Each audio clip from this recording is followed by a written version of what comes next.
শুক্রবারে দুরূদ পাঠ ছাড়াও আরো একটা আমল আছে ভাই, যে আমলের সওয়াব পৃথিবীতে অন্য যে কোনো আমলের চাইতে বেশি।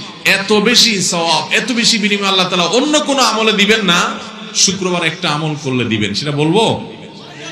সে আমলটা হলো নবী করিম সাল্লাল্লাহু আলাইহি ওয়াসাল্লাম বলেছেন, মান বাক্কারা ইয়াউমাল জুমআতি ওয়াবতাকার, যে ব্যক্তি জুমার দিন আগে আগে ঘুম থেকে উঠবে, ফজর নামাজ তো জামাতের সাথে পড়তেই হবে এবং মসজিদেও আগে আগে যাবে, আর ওয়াগাসসালা ওয়াগতাসাল, ভালো করে উত্তম রূপে গোসল করবে জুমার দিন উপলক্ষে গোসল করা সুন্নাত। যে গোসল করবে উত্তম রূপে, ফরজ গোসল হলে ফরজ গোসল করবে, নফল গোসল হলে নফল গোসল করবে জুমার দিন। এবং সুম্মা মাশা ইলাল মাসজিদি ওয়া লাম ইয়ারকাব, ওয়া মাশা ইলাল মাসজিদি ওয়া লাম ইয়ারকাব, এবং মসজিদে পায়ে হেঁটে হেঁটে যাবে, কোনো বাহনে যাবে না।